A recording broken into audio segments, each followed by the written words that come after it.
दोस्तों इस वीडियो में आज आपको एक ऐसा ब्रीडिंग फार्मूला बताऊंगा जो आप अपने घर में खुद बना सकते हैं।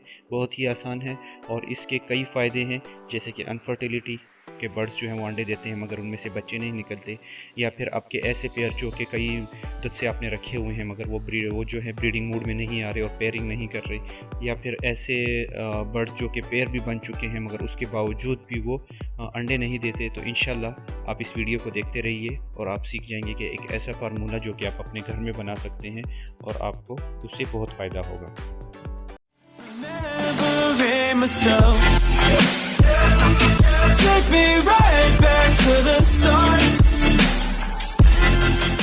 अस्सलाम वालेकुम दोस्तों, मैं हूं बर्ड लवर और आप देख रहे हैं बर्ड लवर चैनल। आपको बर्ड लवर चैनल में खुशामदीद कहता हूं। आज का जो हमारा टॉपिक है वो है एक ऐसा ब्रीडिंग फार्मूला जो आप अपने घर में तैयार कर सकते हैं।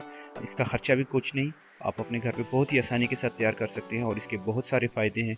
जैसे कि आपको अक्सर अनफर्टिलिटी का इशू आता है, आपके बर्ड्स जो हैं वो अंडे देते हैं मगर उनमें से बच्चे नहीं निकलते, या ऐसे बर्ड जिनकी आपने पेयरिंग तो की हुई है मगर उनके पैर नहीं बन रहे, या फिर अगर उनके पैर बन चुके हैं मगर वो फिर भी ब्रीडिंग नहीं कर रहे। तो इन सब के लिए आज मैं एक सलूशन लेके आया हूँ, जो आप एक ऐसा फार्मूला जो आप अपने घर में भी तैयार कर सकते हैं और बहुत ही आसानी के साथ तैयार कर सकते हैं और उसके बहुत सारे फ़ायदे हैं। तो चलिए देखते हैं कि वो फार्मूला क्या है। आपको इसमें चंद चीज़ों की ज़रूरत होगी। 1 किलो आपको लेना होगा बाजरा। मिक्स सीड आपको नहीं लेना, क्योंकि बर्ड्स के जो बाजरा होता है वो एक ऐसी सीड है जिसको बर्ड्स खाते हैं और उसको मुकम्मल तौर पे खा लेते हैं। इसके अलावा जितने भी सीड होते हैं मिक्स सीड में, जैसे कि आप सूरजमुखी हो गया या कंगनी हो गया या दूसरे सीड हो गए, तो वो ऐसे सीड होते हैं कि उनके ऊपर से छिलका बर्ड्स उतार देते हैं। तो इसलिए आपको लेना है सिर्फ़ और सिर्फ बाजरा। बाजरे के अलावा आपको लेना है 1 अंडा, अगर देसी अंडा मिल जाए तो ज़्यादा बेहतर है। और उसके अलावा आपको लेना है 2 एवियन। 600 मिलीग्राम के अगर आपको मिलते हैं तो 2 एवियन के कैप्सूल, अगर 400 मिलीग्राम के आपको मिलते हैं तो आपको 3 एवियन के कैप्सूल लेने हैं। तरीक़ाकार क्या है कि आपको बाजरा लेके उसके अंदर जो मुर्गी का अंडा है उसे तोड़ के मिक्स कर दें और अच्छे तरीके से मिक्स कर दें, और उसके बाद आप 2 एवियन के कैप्सूल ले लें, उनको भी उसके बीच में डाल के उसका जो लिक्विड है उसके ऊपर से काट के उसके लिक्विड को सिर्फ उसके अंदर डाल के अच्छे तरीके से मिक्स करें। और उसको हवा में कहीं भी आप रखते हैं मगर धूप में आपने नहीं रखना, उसको सुखाना है आपको। अब थोड़े टाइम के लिए आप उसको जब सूख जाए तो उसके बाद आप उसको किसी एक बॉक्स में डाल दें, किसी एक ऐसे डब्बे में डाल दें जिसके अंदर हवा ना लगे, एयर टाइट, और कम से कम उसको 2 दिन जो है उसी तरह उस बॉक्स के अंदर रखने दें। उसके बाद जब भी आप अपने बर्ड्स को दाना डालते हैं तो उस सीड्स के ऊपर, स्पेशली उन पेयर को जो कि ब्रीड नहीं कर रहे, उनकी जो सीड है उसके ऊपर आप इसमें से 1-1 चम्मच के हिसाब से या फिर उससे थोड़ा सा ज़्यादा आप डेली जो है उन बर्ड्स को डालें, ताकि सबसे पहले वो बर्ड्स इसको खाएं और उसके बाद जो है आपका जो नीचे का जो सीड है, नॉर्मल सीड है, तो उसको खाएं। और ये तरीका आप कंटिन्यू अपने बर्ड्स को देते रहें कम से कम 1 महीने तक, और जब भी आप उसको स्टार्ट करेंगे तो आपको उसका इफेक्ट आना शुरू हो जाएगा। क्योंकि एवियन में सबसे जो मेन चीज़ है, एवियन में विटामिन ई होते हैं जो कि बर्ड्स के लिए बहुत ज़रूरी होते हैं और स्पेशली ब्रीडिंग के लिए बहुत ज़रूरी होते हैं। इसमें जो मेल होते हैं उनके हार्मोन्स को ये एक्टिव कर देते हैं जो कि ब्रीडिंग मूड में आ जाते हैं।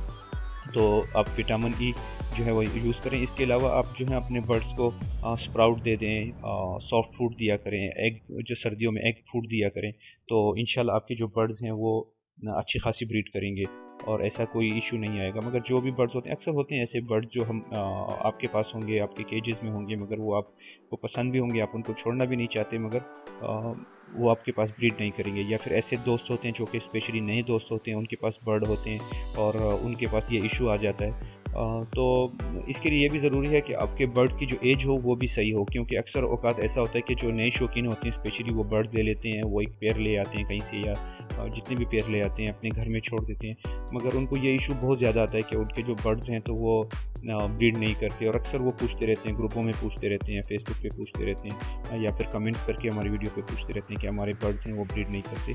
तो ये इशू आता रहता है। तो जब बर्ड्स क्या होता है कि वो छोटे लेके आते हैं, उनकी उम्र कम होती है, जब उनकी उम्र बराबर हो जाती है तो अक्सर बेचारे उनका दिल टूट जाते हैं और कहीं सेल कर देते हैं। तो ऐसा आपको बिल्कुल नहीं करना। आप अपने बर्ड्स को देखें कि उनकी एज कितनी है, और स्पेशली आप जब एक नया सेटअप बनाते हैं, कहीं से भी आप बर्ड लेके आते हैं और आपके पास अगर दूसरे बर्ड ना हो या फिर आपका नया सेटअप है, आपका तजुर्बा नहीं है, आपको अंदाज़ा नहीं है, तो आप उन बर्ड्स को जब ला के रखते हैं तो कम से कम वो 3-4 महीने ले ही लेते हैं सेट होने में। तो आपको बिल्कुल भी जो है दिल को छोटा नहीं करना, और जो बर्ड्स हैं उनकी का आप पहले उम्र कंफर्म करें कि ये ना हो कि उनकी उम्र कम हो, जब उनकी उम्र ब्रीडिंग की आ जाए तो आप उसको सेल कर दें। तो ऐसा बिल्कुल नहीं करना। और इंशाल्लाह उम्मीद करता हूँ कि आप जब ये फार्मूला यूज़ करेंगे जिनके बर्ड्स अंडे नहीं दे रहे, तो ये बिल्कुल ये इशू ख़त्म हो जाएगा अनफॉर्चुनेटली। और वो बर्ड्स जो ब्रीडिंग नहीं करते तो उसके लिए भी बहुत बेहतरीन जो है ये फार्मूला है। तो इंशाल्लाह उम्मीद करता हूँ कि आपको मेरी वीडियो पसंद आई होगी। वीडियो को लाइक करना और चैनल को सब्सक्राइब करना बिल्कुल ना भूलिएगा। अपना ख्याल रखिएगा और अपने बर्ड्स का ख्याल रखिएगा। अल्लाह हाफिज़।